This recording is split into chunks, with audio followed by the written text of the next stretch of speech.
কিভাবে মুজিবুর রহমান মঞ্জুরা এত ধনাঢ্য ব্যক্তিতে পরিণত হয়েছে।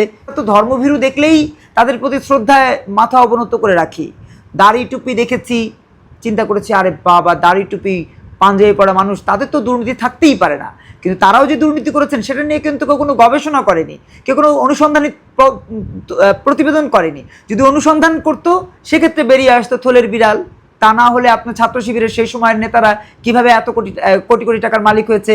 দেখেন, বাংলাদেশের রাজনীতিতে কখনোই কোনো সত্য, সুন্দর, সাহস, সংগ্রাম বিজয়ী হয়নি। যতবার বিজয় হয়েছে ততবার ষড়যন্ত্র, অসত্য, দুর্নীতিবাজ, দুর্নীতিতন্ত্র এবং আক্ষরিক অর্থে দেশদ্রোহীরা এই বিজয়ী বরাবর হয়েছে।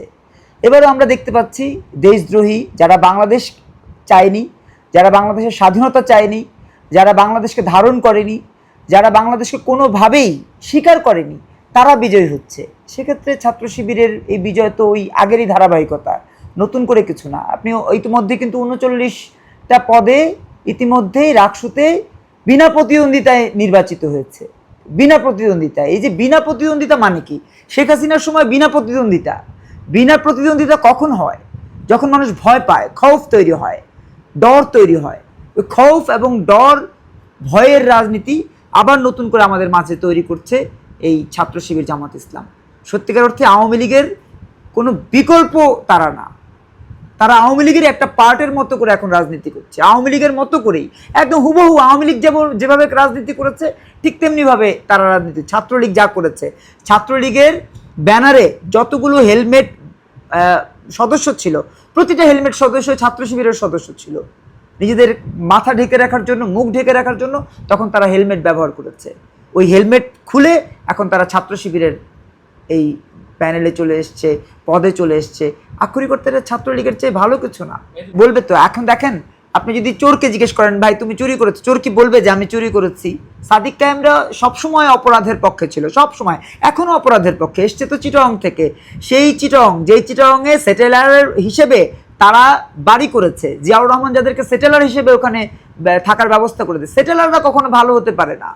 সেটেলাররা সবসময় রক্তচোষার মধ্যে থাকে, সবসময় অপরাধের মধ্যে থাকে, অন্যায়ের মধ্যে থাকে। তারা মাদ্রাসার মুখোশ লাগিয়ে ঢাকা ইউনিভার্সিটিতে ভর্তি হয়ে গেছে। এই মুখোশধারীরা তো ভালো হওয়ার সুযোগ রাখে না। আগামী দিনগুলোতে আপনারা প্রমাণ পাবেন। অনেকে বলেন না যে দুজন মন্ত্রী ছিল, কেউ করাপ্টেড ছিল না, করাপশন কেউ তদন্ত করতে গেছে। আমরা তো ধর্মভীরু দেখলেই তাদের প্রতি শ্রদ্ধায় মাথা অবনত করে রাখি। দাড়ি টুপি দেখেছি, চিন্তা করেছি আরে বাবা, দাড়ি টুপি পাঞ্জাবি পড়া মানুষ, তাদের তো দুর্নীতি থাকতেই পারে না। কিন্তু তারাও যে দুর্নীতি করেছেন সেটা নিয়ে কিন্তু কেউ কোনো গবেষণা করেনি, কেউ কোনো অনুসন্ধানী প্রতিবেদন করেনি। যদি অনুসন্ধান করতো সেক্ষেত্রে বেরিয়ে আসতো থলের বিড়াল।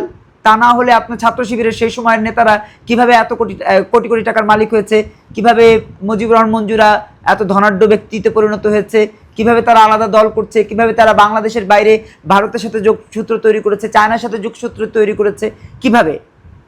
আলবৎ দুর্নীতির মাধ্যমে।